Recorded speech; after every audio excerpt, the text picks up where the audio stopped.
It's almost been 2 weeks since Tank Davis beat Ryan Garcia, as predicted by me. If you watched my previous video, I told you why Tank was a better fighter in general. The only thing that shocked me is that the fight actually happened. Obviously, you know the result. Tank got the stoppage. The fight was hyped. The stars came out. Probably the biggest fight in boxing this year already. I have respect for both of them. Two undefeated champions going at it in their prime, and we saw who the better man was. We can talk about the hydration calls all day, every day, but I don't think that was it.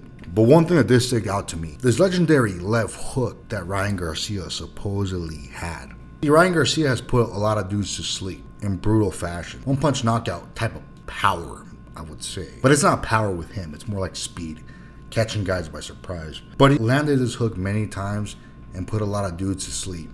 When this fight happened, people were worried about Gervonta Davis being shorter, being a little slower, and having to travel a long distance to get his punches off. You see, he's not an inside fighter, he's an outside fighter. So him going the inside to land against Garcia seemed like some self-harm type.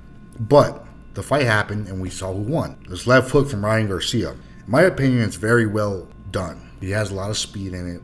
Perfect, thrown perfect technique. Throws it at the right time, so it has right timing.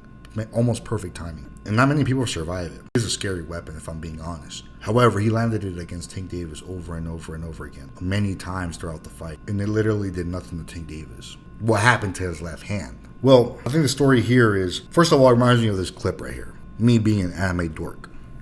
Well, let's start off by saying that we didn't give Tank Davis any credit for his chin. It was all speculation that Ryan Garcia could knock him out. And it looks like Tank Davis does have maybe a legendary chin. He's already fought the best 130. He's already fought the hardest hitting 130s, 35s, and a little bit of 140s. And he's never been rocked. So people speculating on Tank's chin, totally wrong. This guy has a very, very, very solid chin. There's something that the bookmakers really overlook. And I think ultimately, and the reason why this fight was won was the activity level. The activity level, I think, is the biggest reason why that left hook did nothing. Not a goddamn thing. You see, Tank Davis has been very active. This year already, he's fought twice.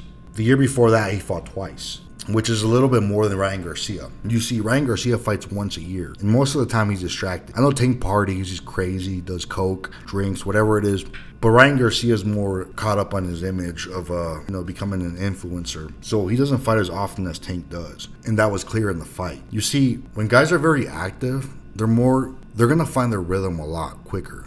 They're gonna be in the flow state a lot quicker, where they're not thinking too much. They're just going off reflexes, instinct. And you can see Tank Davis was starting to do this in the third round when he dropped Ryan Garcia. He was already like going back to the style that he fought Hector Garcia with, stepping back, countering, catching and shooting. And Ryan was fighting on the inside the whole time, trying to pressure Davis and knock him out. Claims he was bored, but I feel like he never found his rhythm because he hasn't been as active as Tank. So when he was throwing that left hook, even though it's not telegraphed, at the level that Tank's at, it was telegraphed. He could see right what you're doing. He's a world class. He's one of the best in the world right now. So him being inactive really hurt him. Tank got in his rhythm, and he was able to see everything coming. Even when he did get hit with the left hook, he saw it coming. That's why he was never hurt by it. And this happened over and over and over again. And he was never rocked or anything. That's what Ryan Garcia relies on, is you catching you off guard. I think that's a big thing in this fight, is the activity level of both fighters. Tank Davis obviously more active. I still think Ryan Garcia is a hell of a fighter, and maybe they're on the same level, but with how distracted he's been, I knew he would lose to Tank Davis, and it happened the way I thought.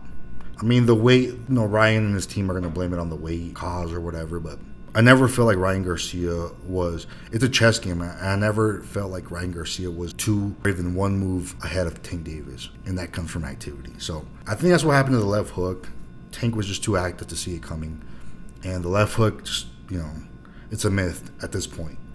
Especially when he moves up in weight. Might not be as powerful when he's fighting 140 pounders like Ruguru Prograis or Jose Ramirez. Ryan Garcia is still a hell of a fighter.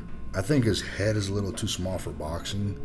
That's why he's getting knocked down by random shots. But I'm sure he'll figure it out. Anyways, tell me what you think in the comments. Have a good one.